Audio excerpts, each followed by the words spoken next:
Sulekha office से जब घर पहुंची तो देखा आशीष ने रो रो कर पूरा घर सिर पर उठा रखा था।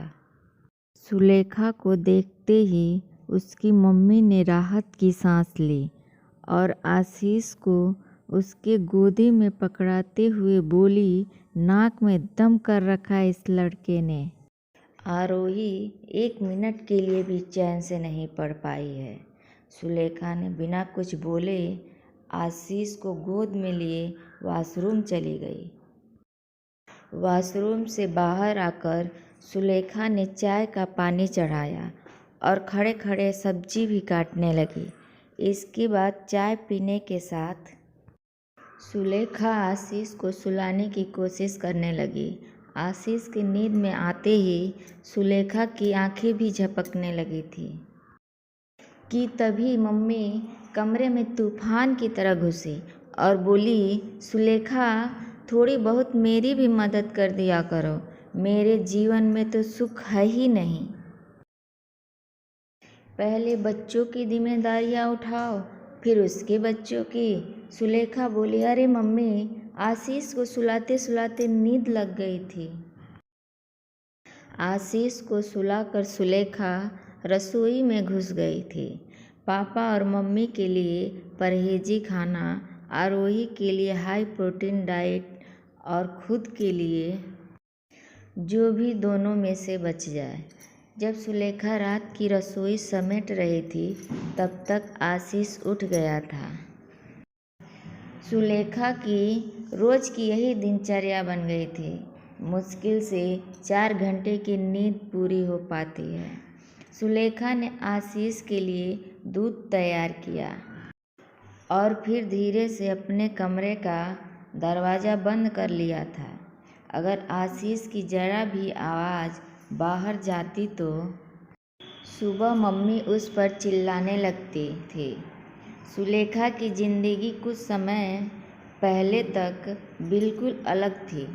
सुलेखा भी एकदम बिंदास और दुनिया से एकदम बेपरवाह, गेहूं जैसा रंग, मदमस्त मुस्कान और घुघराले बाल। हर कोई कॉलेज और दफ्तर में सुलेखा का दीवाना था, मगर सुलेखा थी दीवानी अजय की।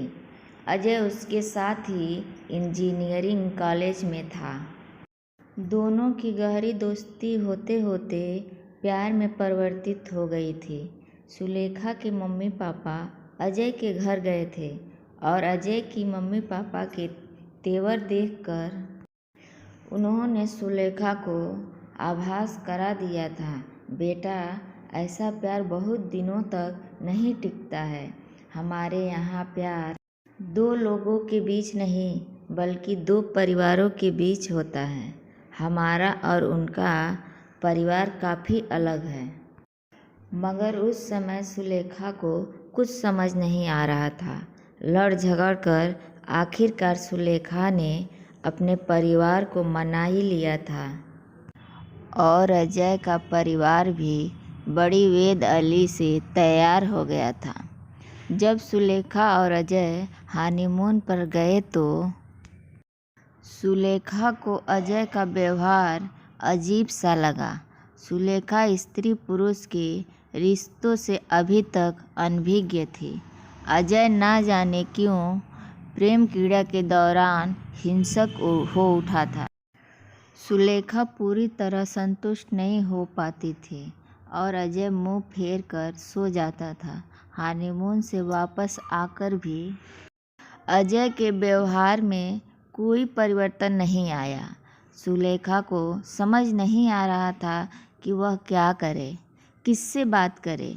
अजय का परिवार तब तक सुलेखा को नीचा दिखाता रहता और अजय चुपचाप सुनता रहता था। अगर सुलेखा अजय से बात करने की कोशिश करती तो अजय कहता, मम्मी पापा ने हमारे फैसले का सम्मान किया है। अब एक बहू के रूप में तुम्हारी जिम्मेदारी है कि तुम उनका दिल जीत लो। सुलेखा एक चक्रव्यूह में फंस कर रह गई थी। दफ्तर के 8 घंटे होते थे जब वह खुलकर सांस ले पाते थे।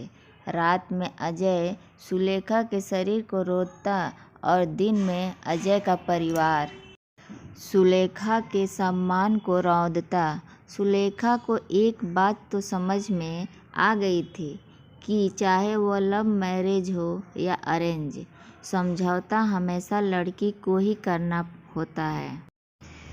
इसी बीच सुलेखा गर्भवती हो गई थी।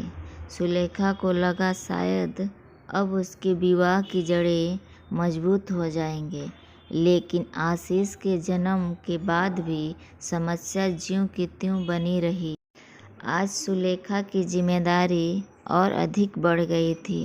रात में आशीष और घर की जिम्मेदारी और दिन में दफ्तर देखते देखते सुलेखा एक कंकाल जैसी हो गई थी। विवाह के 1 वर्ष में ही अजय सुलेखा के लिए एक पहेली बनकर रह गया था।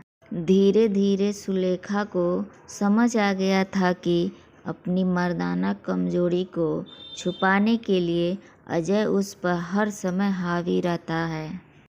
सुलेखा भरसक प्रयास करती थी कि उसकी किसी बात से अजय की मर्दानगी को ठेस ना पहुँचे, मगर जब एक दिन अति हो गई थी तो सुलेखा अपना सामान और आशीष को गोद में लेकर अपने मायके आ गई थी। सुलेखा के मम्मी पापा हक्के बक्के रह गए थे।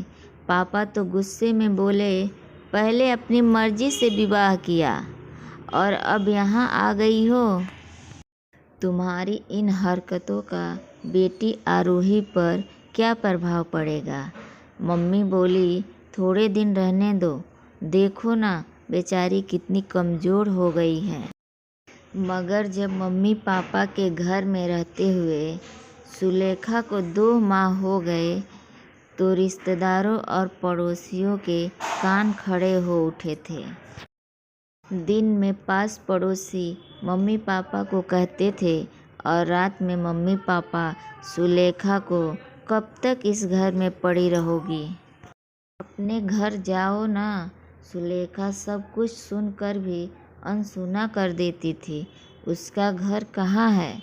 कई बार सुलेखा को लगता उसकी स्थिति अभी भी जस की तस ही बनी हुई है।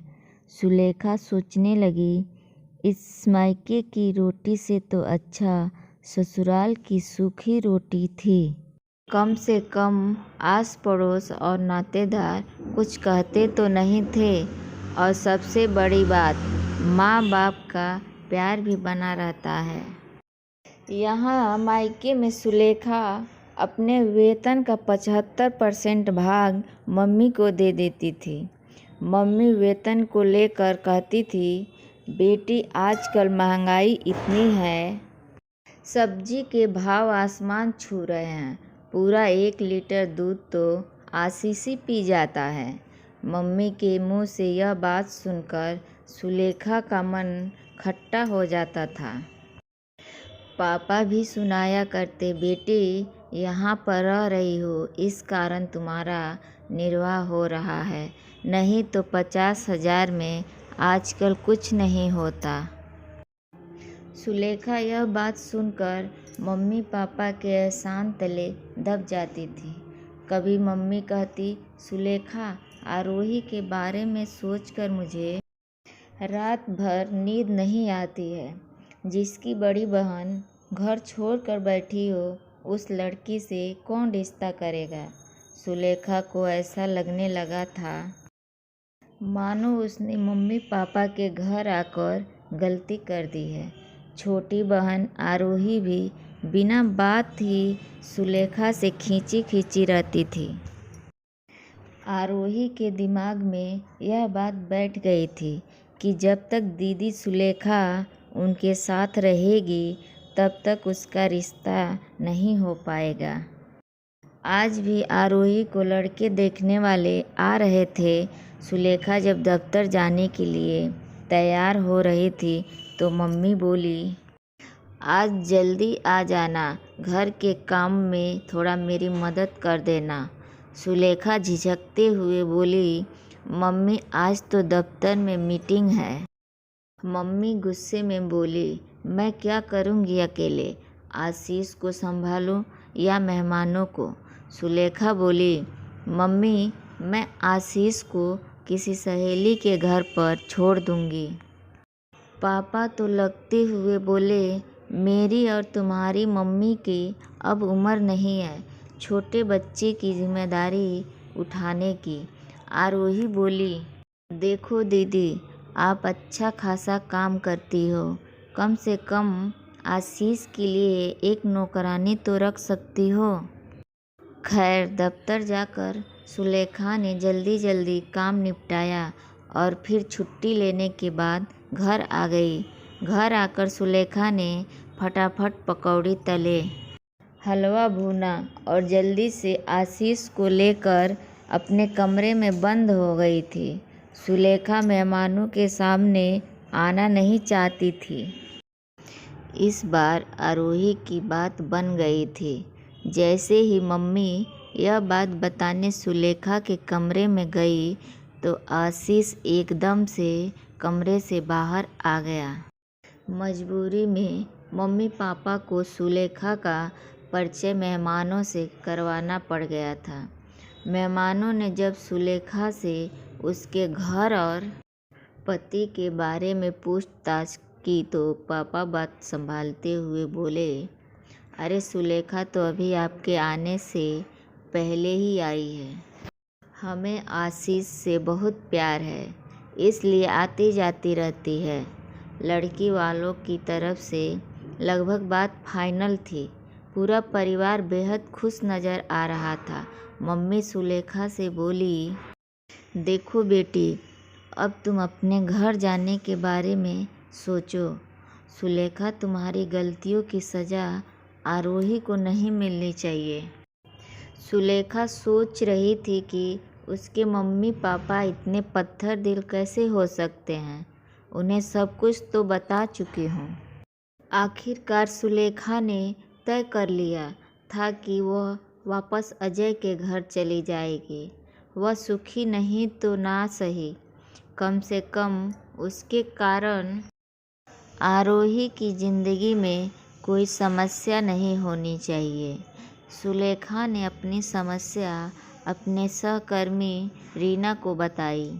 रीना बोली, अरे यार, तुम क्यों एक बैल की तरह इधर उधर सहारे की तलाश में घूम रही हो?